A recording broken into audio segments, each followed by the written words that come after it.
Welcome to the Goalie Mindset Podcast. My name is Pete Fry, the Goalie Mindset Guy, and my purpose is to help goalies have a dominating goalie career. Pete Fry, the Goalie Mindset Guy here. This is Goalie Mindset Podcast. Excited to have Cody Porter on for today. Cody, thanks for coming on, my Pete, friend. Thanks for having me. Yes. I would shake your hand, but I'm rehabbing my shoulder here. So Right.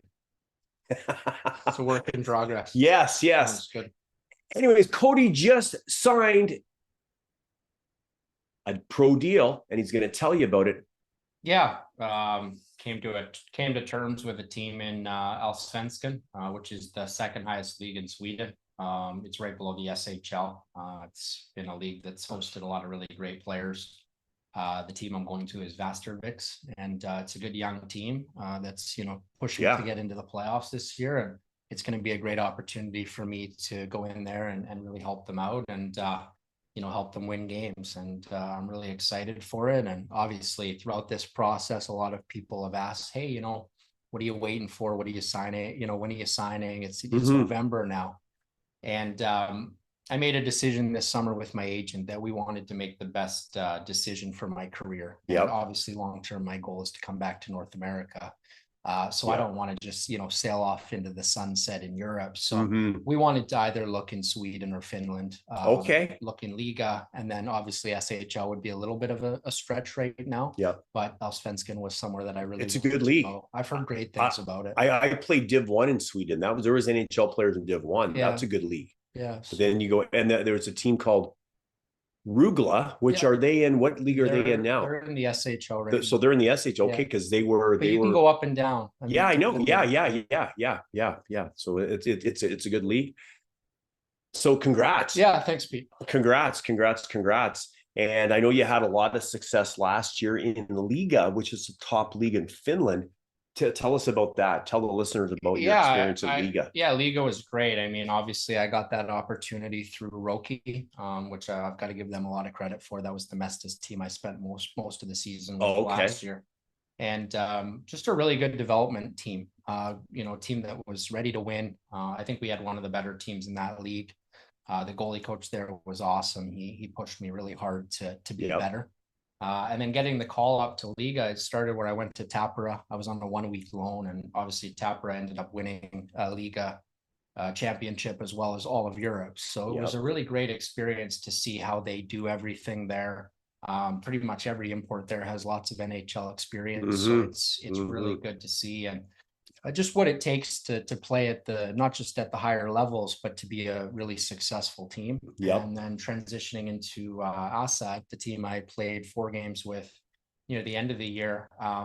It was a good situation. I was filling in for their starter who was injured, but overall, just a really good experience. I mean, it's such a good league. I mean, it's arguably a top 2 league in Europe, and a lot of great players go there. And the thing I like about Liiga is they're developing players for the National Hockey League. And that's the one thing goalie coaches say is, hey, if you play well here, you give yourself a really good chance. And I like that mindset where it's, because I know, there's a lot of great leagues around Europe, and it's not taking anything away from them. You can get more money elsewhere. You can, there's so many great players in leagues right now, but in terms of, like I said before, kind of being on that road to come back to North America.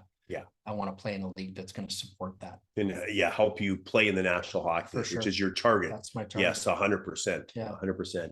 And it always has been. It always has been, yeah. And I mean, you look at a lot of different guys, like Tim Thomas is a great example. I think he spent 4 years in Liiga and didn't come over to the NHL till 31. And there's lots of guys, like I didn't even realize it, but there's so many Finnish guys that have done that. Nicholas Backstrom was another guy in his 30s. I think Joni Ortio, Kari Ramo.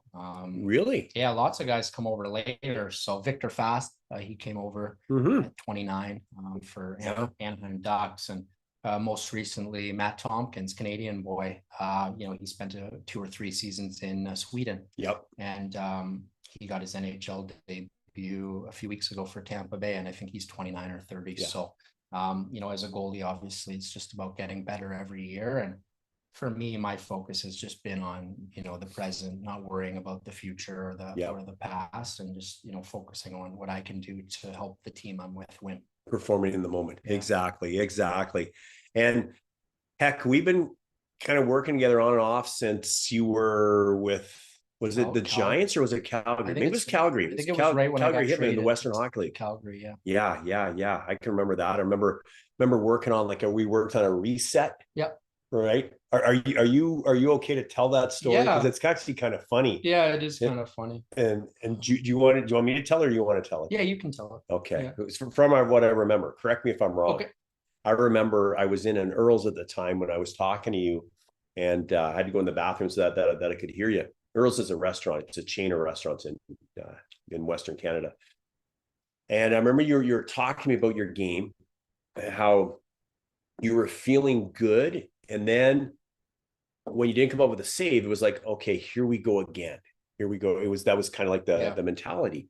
And so we really emphasized and talked about a reset when not coming up with a save, the shoulders back, chin up, smiling and all that good stuff. And so I want you to tell it from there. You tell it from there. So I won't say any names because I don't want to call anybody out, but so we worked on that, and it was a young team in Calgary, and it was a great team to play for. I mean, I've got nothing but good things to say about there. It's such a great organization, but it was a harder team as a goalie to play for because we gave up a lot of scoring chances. There was a lot of games I played where I'd give, not come up with 3 or 4 saves, and I'd feel happy about how I played. Yeah. And it's like, you look at the paper and or the website and you're, 870 save percentage in the game and you're happy with how you played. So it kind of shows you can't just look at numbers. Yeah. But one of our staff members, he wasn't very happy because in the Saddle Dome in Calgary, it's the big Jumbotron NHL. Oh, board. yeah.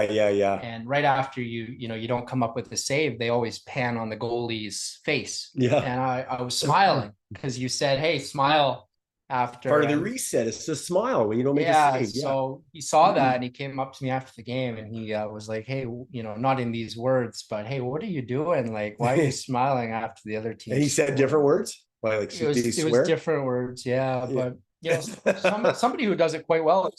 I mean, I could be wrong, but I think Martin Jones does it after he doesn't come up with a save. Yeah. So it's just good because, it's like we've talked about, right? Like the mind doesn't know the difference between what's real and what's not. And it's kind of like, you go to a scary movie, you don't know it, it's not real, but you can get scared. Still, you get scared. Yeah. The subconscious mind doesn't know the difference. That was something that was really important, and it helped a lot with consistency for sure. Yeah.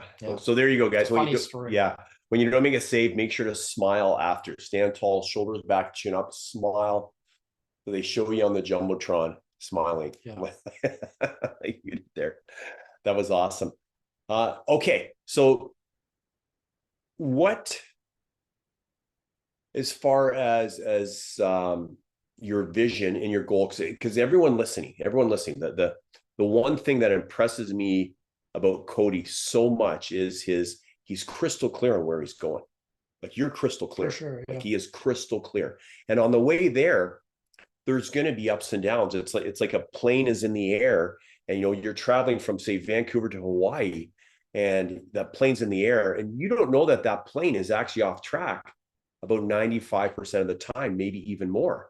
But what happens, because it knows exactly where it's going, it just keeps adjusting. It hits some winds and knocks it off track. It keeps adjusting. And that's the thing that I think a lot of people don't really understand. Cody really understands it. A lot of people don't understand is that to get to where you want to go, there's going to be many times when it may feel that or look like you're totally off track. As long as you have that clear vision of where you're going, you always find a way to get back on track.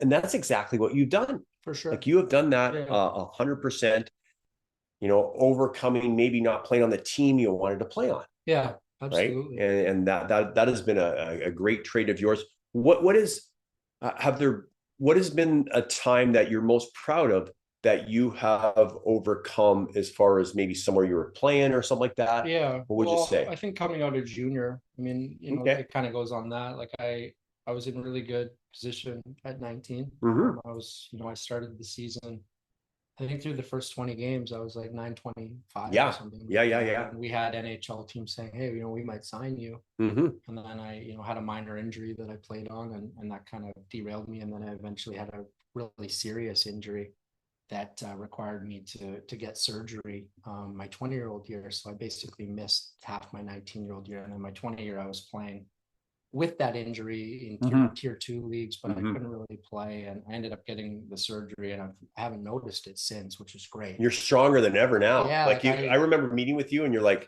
I'm coming back stronger than ever. Yeah. So it's like the Tom Brady mentality. Yeah, and you know what, like the surgery went great, but it kind of made me have to start from the ground up again. And I just went wherever I could play, and it wasn't easy. I felt like if I had stayed healthy, I would have, been somewhere different, but it's somewhere that you can't really worry about. And, you have your own path. And for me, it's been a bit unique. I've played in some pretty interesting leagues, and I've taken games wherever I could get them, and that's the thing. People look at my, elite prospects page and they say, hey, how come you played for 5 teams one season? And it was literally like, our coach was like, hey, this team needs a goalie this weekend. Do you want to go? Yeah. And I'd go on a loan and then come back. So it wasn't that a team doesn't want me. It was just that I wanted to play. And for me, especially coming off of a year where I didn't play much with the surgery, I wanted to get as many games as I could. And, I started in Watertown, and I was getting 60, in the FHL. Yeah, 60 shots a game. Which is crazy. So I want you guys to fathom that. So this is how committed Cody is. This is how committed he is, and is to stick to his vision. He was willing to play in the FHL. Yeah, and I have a lot of respect for the FHL. I think, and I love that. That's what makes it different. I want to hear that. I have a lot of respect for the league. I'm quite good friends with a lot of the staff in that league, and I know a few players in that league, and I have a lot of respect for it. I mean, obviously, it gets a reputation, maybe for not the best reasons, but I mean, really, things in that league that get magnified is the one thing that happens every 20 games. Yeah. And then that's what people see. But I mean, there's a lot of good players there. And I think that in terms of loyalty to players, I absolutely thought I liked how it was run a bit better than the SP, to be honest. That's nothing against the SPHL. It's just, for me, I had a better experience in terms of, how not professional it was, because obviously the SPHL is a bit more professional of a league in terms of arenas, but just in terms of like, the loyalty to you, like in the, I found, at least for me in the FHL, they were allowing me the opportunity to develop. Whereas in the SPHL, it's like, if you play one bad game, they cut you. Really? And, I mean, everyone's going to have a different experience, and I don't want to talk bad about the league, but, I never understood why Scott Darling, who's the only goalie to ever come out of the SPHL and make it to the NHL. Well, you'll be the next guy. How he talked so negatively about the SPHL. I never understood that. I was like, how does, he talk so negatively? It helped him get to the NHL. But after kind of experiencing the SPHL, I can kind of see why. So okay. I don't want to say too much stuff about it. But I didn't have the best experience. With that said, I think out of every place I've played, Knoxville's the best city I've ever played in. Yeah. It's an awesome place. And it's interesting that you say that, because I actually played in Knoxville in the East Coast League. It's an awesome place. And you know how you're saying about the FHL, how it's, it's still there's good stuff there, right? Yeah, for sure. So I remember I was playing the ECHL, and I was speaking to my old goalie partner in the Western Hockey League, Wade Flaherty, who ended up playing for, he's a goalie coach for Winnipeg Jets. He played in the NHL for a while, but I remember talking to him, and I had the worst attitude ever back then. Like that's why I do what I do, because I think I was so messed up mentally. But I remember saying, oh, this is terrible here.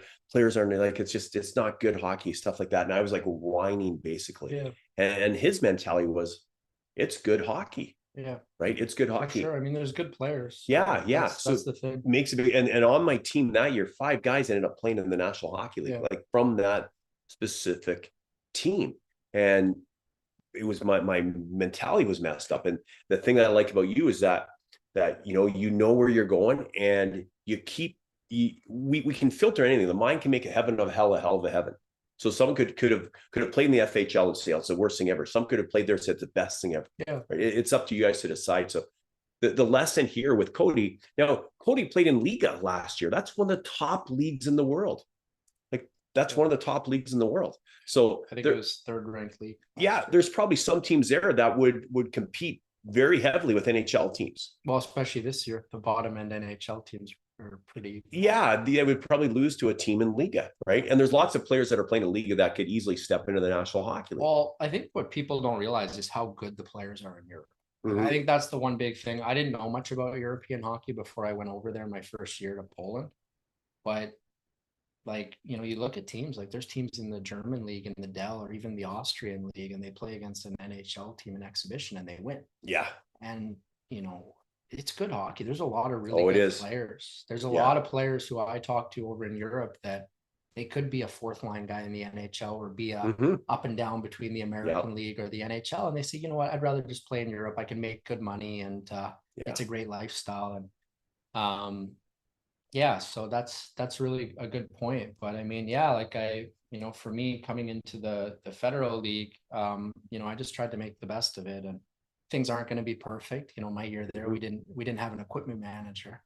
That's awesome. There was nobody there. So I think I went like 2 months without getting my skates straight. Oh my God. But it's, what, you just take it for what it is. It's an example. Yeah. It's just you overcoming adversity. Yeah. And great guys too. Like awesome guys on the team. Like some of the best people you'll meet in those leagues. Same within the SPHL. For the most part, with the exception of maybe one team I was on, the guys were all great. And, it's guys that aren't making much money and they're playing the game because they love to play the game. They love to play it. So what's next for you? You got the contract. You're going to Sweden. Going to Sweden. Do you know any Swedish? I don't know. Talar ni svenska. That means, can you speak Swedish? Not too well. I've done a good job learning Finnish. Okay, it's different. You got to say jag är en målvakt. Jag är en målvakt. I am a goalie. You can connect me. If you're Swedish, you can correct me. I think it says I am a goalie. Yeah, that sounds right. Målvakten is a goalie. Målvakt or målvakten. But yeah, I'm excited to head over there. I mean, for me, you know what? I've always, tried to take what the opportunity I have and make the best of it. And, one of the things I wanted to touch on was some of the biggest adversities in the last few years, which we can get into. Yes. Quickly. Let's do that. Hold on for 2 seconds. Yeah, that's good. Thanks. I forgot about that. But in terms of what's next, I mean, my goal there is to help them get in the playoffs. They've been in a playoff spot in a few years, and I want to change that target. Can I help you change it? Sounds good. Because remember when you overcame your injury, and we set a target for you. This is in Calgary to get the team in the playoffs. Yep. And you achieved it. Yep. You came back. And it was phenomenal. Yeah, we needed 8 out of final 12 points to make the playoffs. Yeah, and you did it for your team. 4-1. Yeah, freaking right. Now, so what I'm saying is, we got to think beyond that. Yeah. So you don't want to get your team in the playoffs. You want to help them win the playoffs. For sure. Absolutely. Right? That's all. I'm just saying, like, it's like that plane, right? If you want to go to Hawaii, you got to buy the ticket for Hawaii. Yeah, I think for sure, and I agree with that 100%. I mean, obviously, it's one thing at a time. Yeah. So that's my first goal, is to help them get there, and then we'll focus on the rest after that. And I mean, everybody knows playoff hockey, anything can happen. It doesn't matter where you finish. So well, maybe help your team move up. Yeah, exactly. Right, to the SEL. Yeah, that's the great thing about Sweden. And I know, having been in Finland for the past couple of years, that's one thing a lot of people have said, is they wish there was relegation and promotion between Liiga and Mestis, and there isn't. There's not, but they're adding it. So it'd be neat if they had it over here in the NHL. Oh, imagine that. I mean, there's a team that's given up 20 goals in the last 2 games in the NHL. So it's not good for the league. I mean, you've got, they're listing attendance at 10,000. I think there's probably 4,000 people at some games in the NHL this year. So, but it's exciting. I mean, for me, I'm just going to make the best of this opportunity, and then everything else will take care of itself. And I think that, over the past 3 years, really, I feel over the past 2 years, I've become a better goalie in the past 2 years than I have any time before that.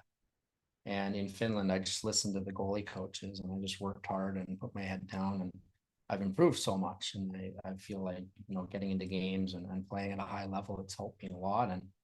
And you feel like right now, I'm pretty certain you feel like right now you could step into the National Hockey League and play well. For sure. Yeah. I mean, obviously there's a big difference between playing a game and playing a full season. But yeah, absolutely. I feel that, there's so many good players everywhere, right? Like the difference between, a guy playing in the NHL right now and a guy playing in the ECHL is so small. Yeah, like, it is. And people don't realize that. But yeah, it's a great opportunity, and I'm really excited to make the most of it. And I think that, it's on the right, I'm on the right path, and that's really what we've been trying to focus on. And I mean, like I said to you before, I mean, there's been some pretty big adversities that I've had to deal with, and I've learned really to not get my hopes up, because I have before and they come crashing down. And one of the biggest adversities I've had is I signed in the ECHL with Jacksonville 3 years ago. After you had after you moved up, yeah. Oh yeah. So I was in Poland, and that was a good experience. I was only over there on a 3-month contract, young team. I think the team won 3 games all year, so it was still a great experience. Was that when you had to play through COVID or something? Yeah, I had COVID and I felt terrible, and I had to play, but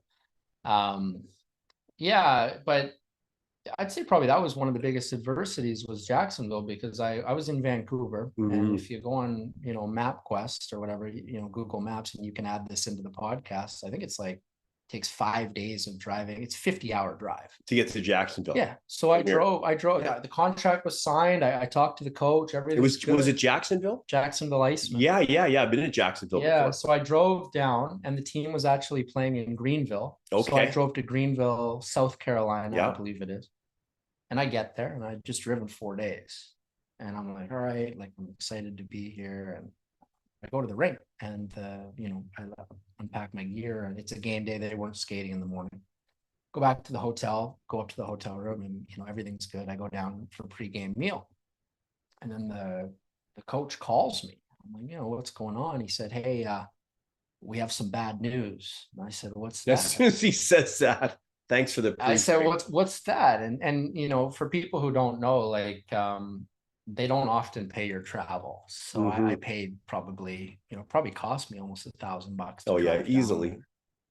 And he's like, hey, we have some bad news. Your contract got declined by the league because you were in Europe after a certain date. So I guess during COVID, because everybody was going over to Europe, they put in a rule that said, if you played in at least 10 games, you have to come back by December 1st. And I was over there until December 15th. But the training camps in the ECHL that year didn't start till January. So it was a bit kind of weird.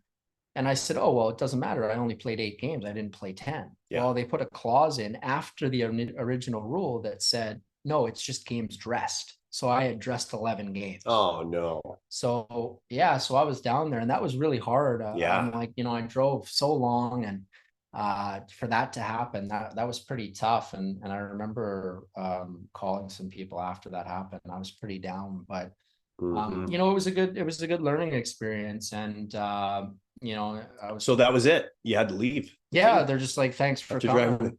You're like, the coach gave me $200.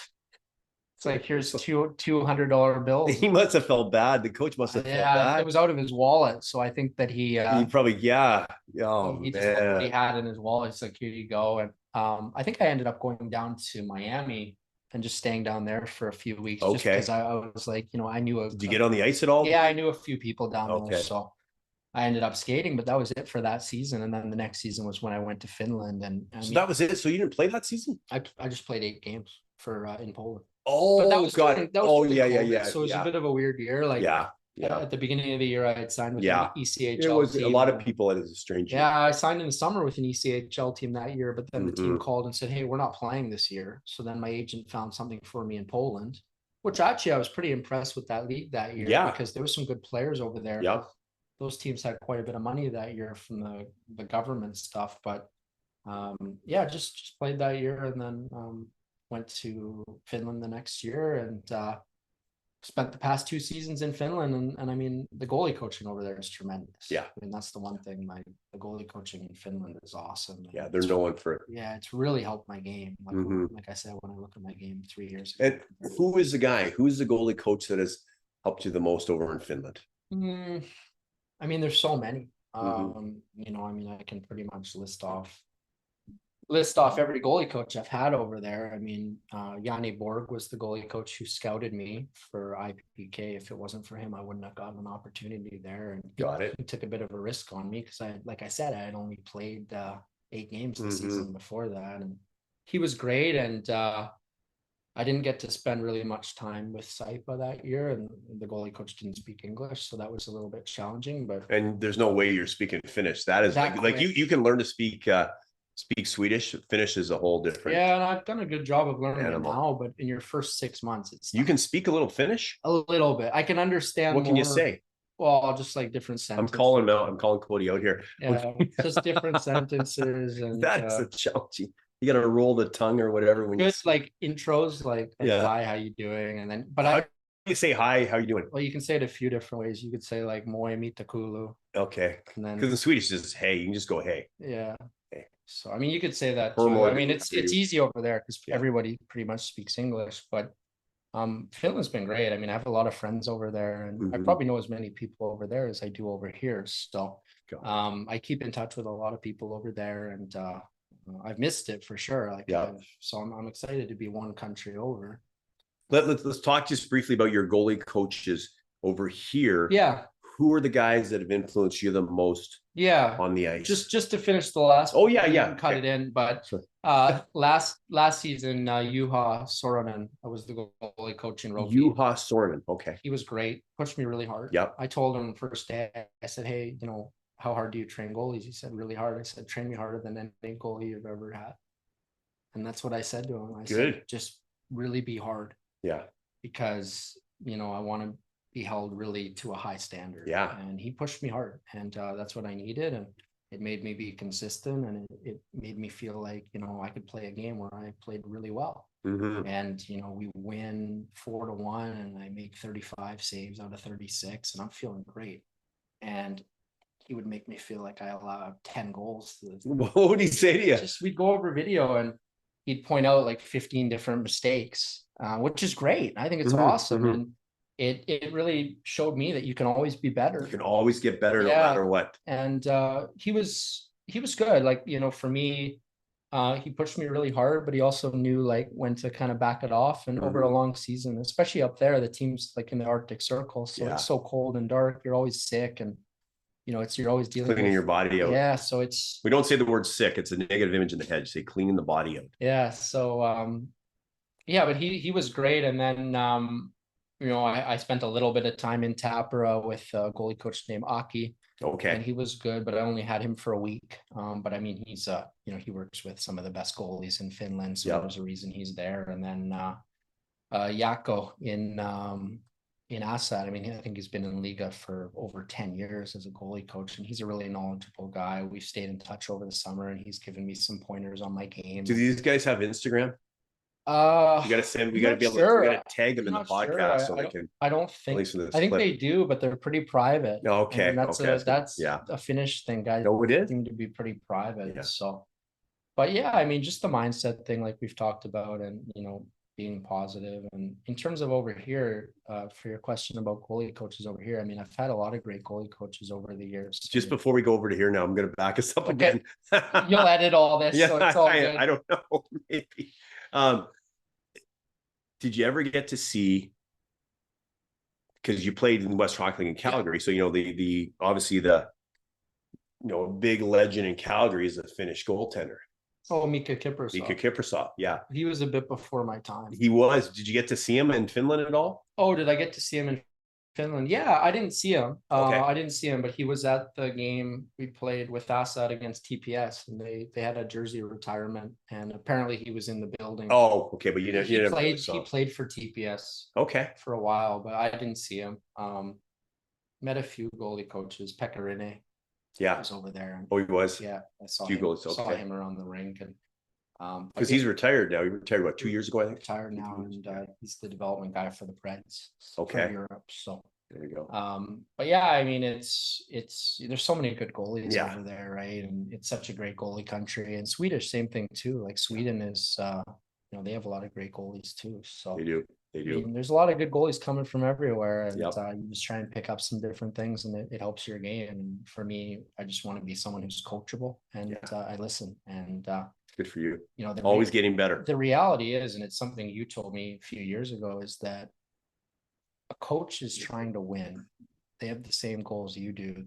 You're both trying to win for the team. Yeah. Right. Like you're both, your goal is to win. Yeah. So even if they say things that maybe you don't want to hear, it's just trying to help you. They are, and, even though they may not know it or maybe say the wrong things, but yeah, they are. Like when I pictured going to Europe, I had heard you know, that, well, you know, you get a lot of days off and you get to travel a lot. And Finland, it's hard. Like it's like almost military style training, 2 skates a day. I know, I've seen those Finnish hockey commercials. Oh yeah. They're hard, and it's old school coaching. Yeah. It's great coaching. I really like it. I mean, obviously there's a bit of a culture change going on in North America where coaches can't do and say certain things. I think over in Europe, the mental part of it, of challenging guys mentally, is still alive and well. And you know, I think that it's positive and negative. I mean, you know, I think you look at a guy like Herb Brooks that coached the 1980s team, and you probably couldn't do some of that stuff now. No. I like skating a team after a game and stuff, but that stuff still can happen. I remember doing that in the Western Hockey. Yeah, that stuff still can happen. Keeping the equipment on, so driving for 10 hours and skating.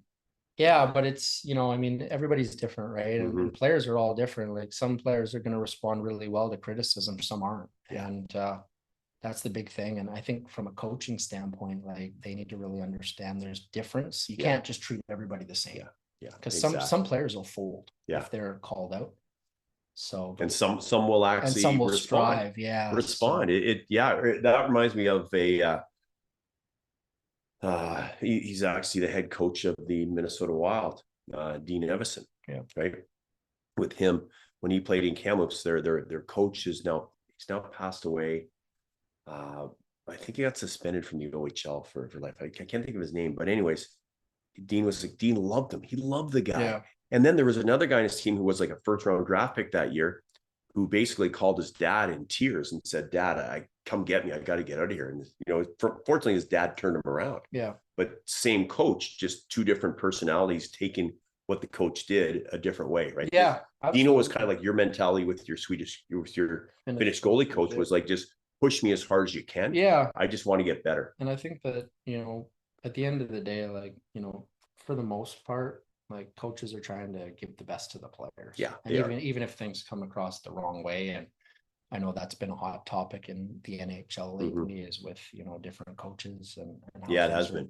It's crazy. But I mean, at the end of the day, you know, certain things it has to be a certain way, but you know, every situation is a little bit different, so it's hard to just paint it in black and white.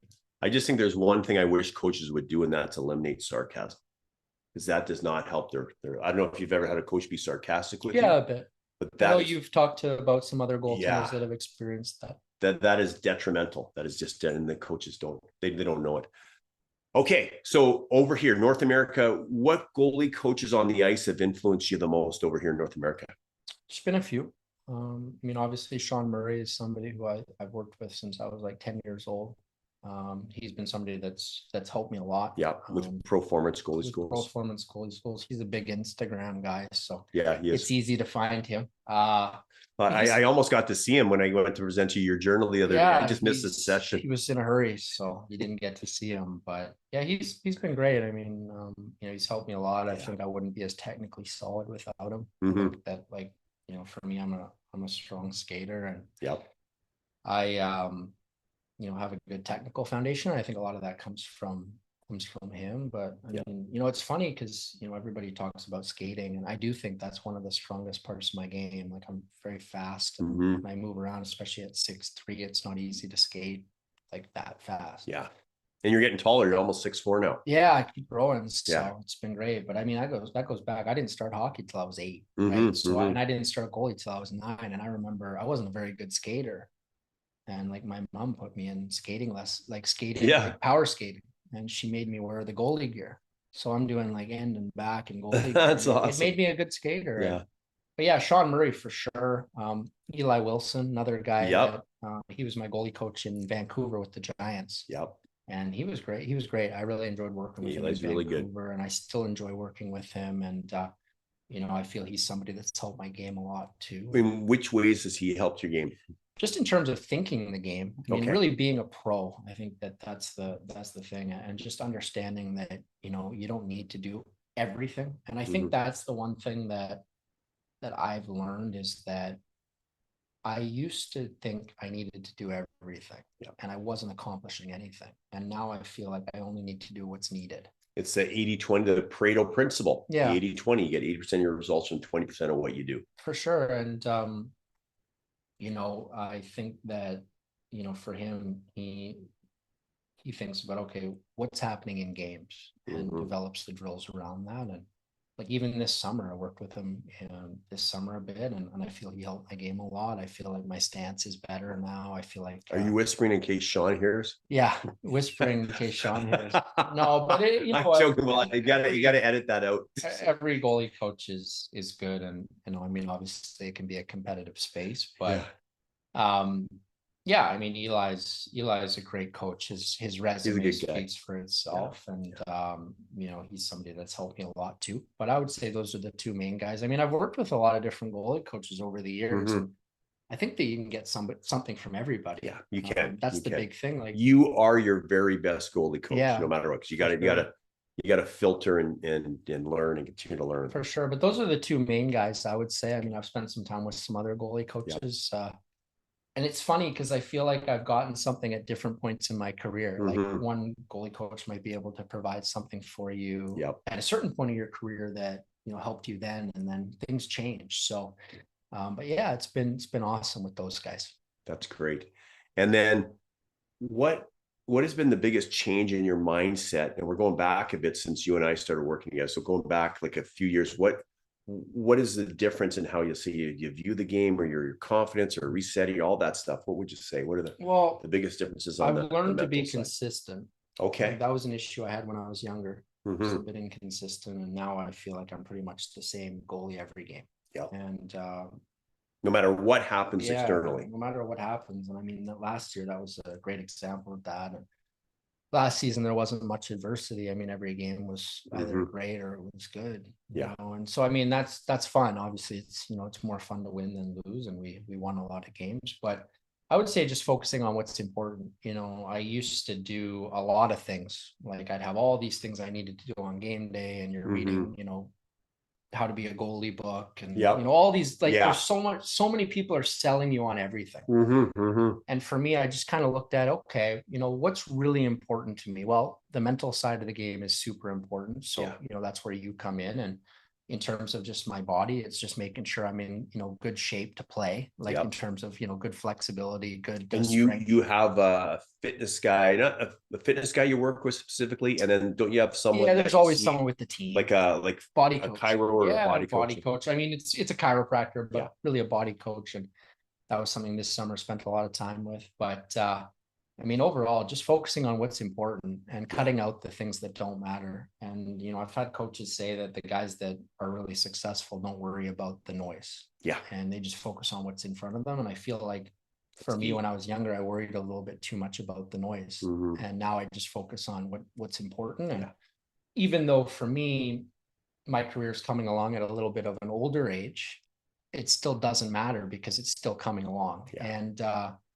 I think the one thing that maybe, and it might just be my mindset, and it's funny because when I say it, it rubs people the wrong way because of the fact that, I was a multi-year starter in the Western Hockey League, and I've played, over 100 pro games and played in Liiga and stuff like that. But I think for me, like, and it's not a negative at all, but, I think for me, like, I'm never satisfied with anything. Like when I look at myself, I believe I'm a really good goalie. I do. Like I really like a lot of things about my game. Yep. I like my skating. I like my technique. I've got the size. When I went to Finland, I learned how to read the game. Like I really learned how to read the ice and move better laterally.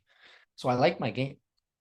But with that said, when I look at my career, like I still don't feel like I've accomplished anything in terms of, no championships, just getting started. No goalie of the years. And that motivates me. Yeah. Because a lot of guys are satisfied. They go home in the summer and they say, oh, well, I had a good year, or, oh, I played in a good league, or, and that's great. And I still am very thankful for that. But at the same time, like for me, I'm pushing for more. And that's what makes you better. Yeah. Like, I don't want to just be another guy. No. Like, I want to be the best. And, like I said, when people say, oh, you've accomplished all this stuff, like, how do you do it? I don't look at it like that.